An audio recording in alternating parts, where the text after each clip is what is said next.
Greetings, good people. I pray that you're happy and well this Friday, April 17th, 2020.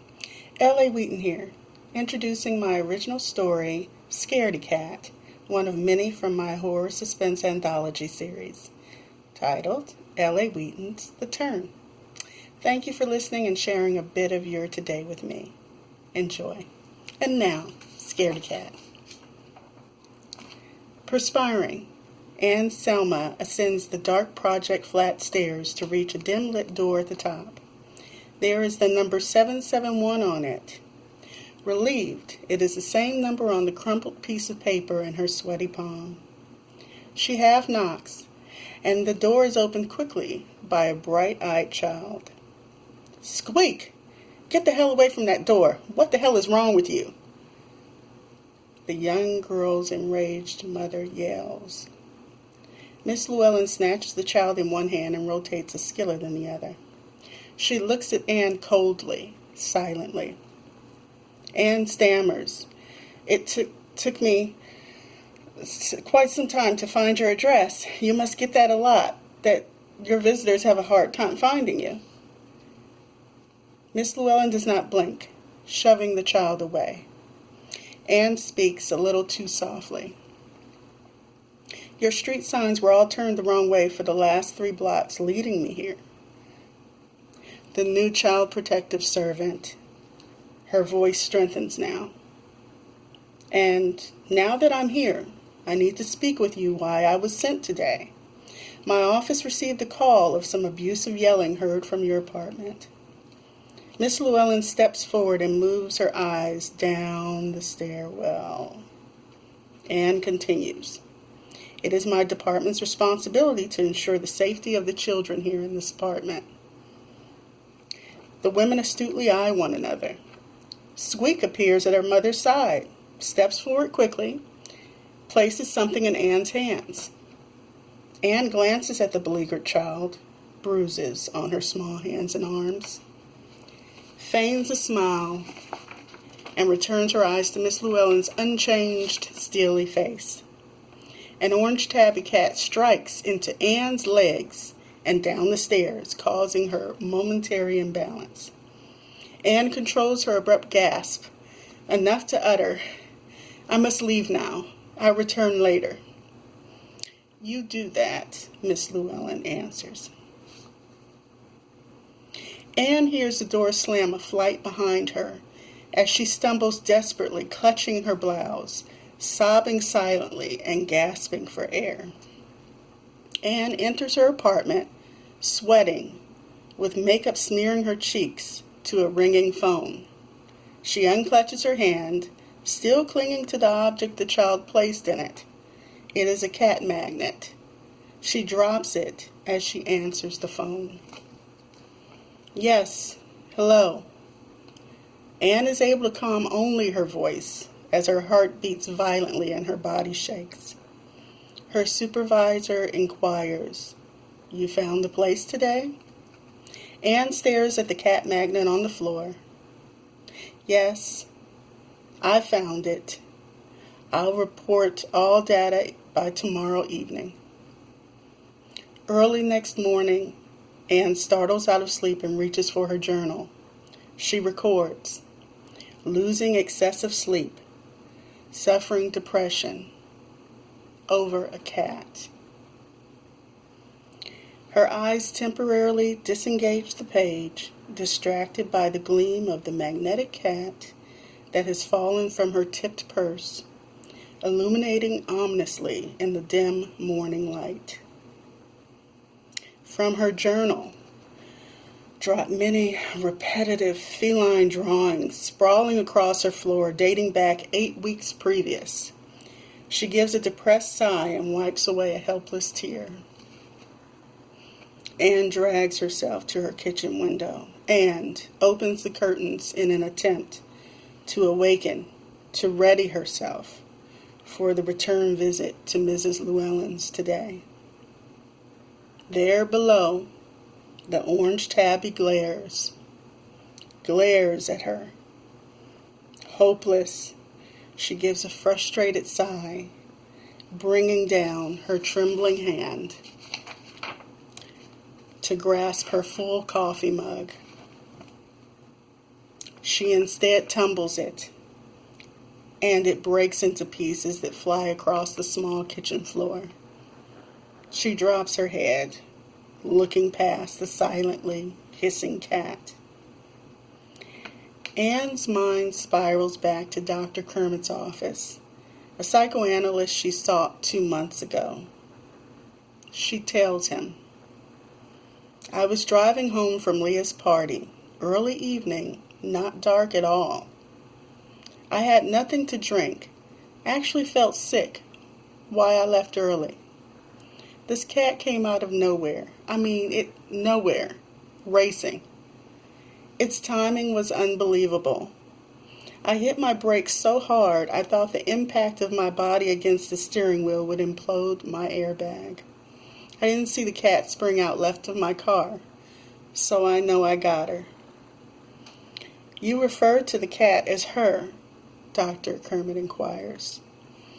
"I didn't get out of the car. I pulled it back in reverse. There was no one on the street, and I continued slowly in reverse until I got to the end, and I turned the corner. Yes, I got her."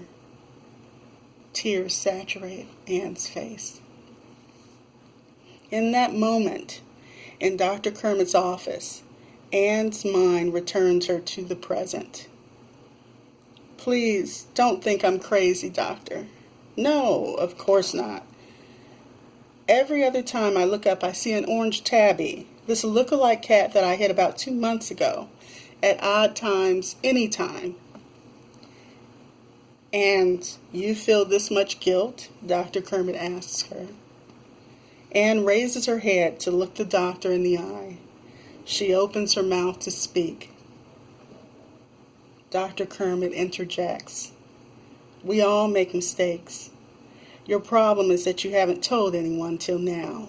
But me, it'll go away." Anne slouches haggardly in his office chair that she is too numb to feel beneath her. Maybe if you decided in your own mind to stop feeling so guilty for hitting a cat, or maybe just accept you hit a cat, you could release your guilt, he tries to assure Anne. Anne releases a long, restrained, loud sob. Dr. Kermit continues. "Look, I'm sorry." He crosses the desk to give her a reassuring squeeze to the shoulder. "Kid, don't you know that cat's got 8 more lives?" She continues to sob, and he returns with a shrug to his seat across the dark desk. "Maybe it was meant you hit the cat. Maybe it lived its best 9 lives. Anne's loud sobs fall silent. Dr. Kermit presses on, optimistically now. "Look, I don't know what to say here to make you feel better, but you can't keep not sleeping, missing work, and hallucinating over a cat. Listen, maybe saying sorry to the cat will resolve some bigger issue for you." Anne finally speaks. "I feel no better than the parents I have to call on. I feel like a hypocrite." "How so?" Dr. Kermit asks. After a few minutes and no reply, he continues. "The parents you call on are ill. You are a protector of society, and you had an accident. You are needed in society. The orange tabby is your guardian, as you are a guardian of sorts to the welfare of children." Anne responds, "As much as I want to believe you, I didn't get out of the car to help. I drove away, didn't report it, and left her there to die." "You were afraid, Anne. Nothing wrong with that." Dr. Kermit tries to console her. "I was wrong. I can't change it. I can't save her or myself from my negligence." In the present, in Anne's kitchen, she mentally returns from Dr. Kermit's face back through the window of which she had been gazing to feel her body seated in her own kitchen chair. She rises to dress. She leaves her apartment. She exits until the narrow walkway, passing a multitude of hissing orange tabbies along the high wooden fence above her head.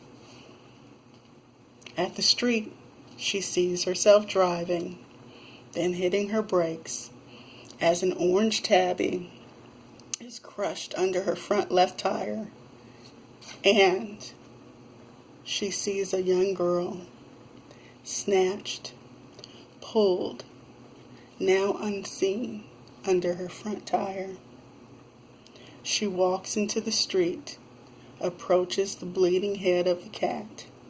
As the scene slowly vanishes before her, she is struck dead by a vehicle, lying where the girl had been. Anne ascends the stairs to door number 771, turned upside down, reading ill. She turns it right side up. It falls again. Miss Llewellyn yanks open the door. "You're back." "Yes, I didn't have the facts when I came to you. Now I do." Anne enters and goes directly to the children's room. Anne struggles with the door handle to get it open. It won't budge. "Open this door now," she orders Miss Llewellyn. Miss Llewellyn challenges her. "The other day you were bold enough to stay, but too scared to get through the front door to the truth." Anne boldly contends, "I came back." Miss Llewellyn retorts, "Dead and still afraid." Anne counters, "Loss of my sanity and my life will be about all the punishment I will accept at this juncture." Miss Llewellyn replies, "You earned it." Anne's riposte, "Yes, and you'll earn whatever's on the other side of this door." Anne continuously slams her body against Squeaks and her sibling's bedroom door as Miss Llewellyn laughs at her. Finally, Anne bursts through the door and jostles head first into the bloody pile that are Miss Llewellyn's and her dead children's bodies. Anne exits the apartment and descends the stairs. She turns to hiss at Miss Llewellyn. "Time for your eternal catnap." Miss Llewellyn. Miss Llewellyn scoffs at Anne, slams her door, and turns to be charged and scratched and mutilated, head to toe, mercilessly, by a horde of orange tabbies. The end. Thank you for listening to my abbreviated version of Scaredy Cat. Take good care.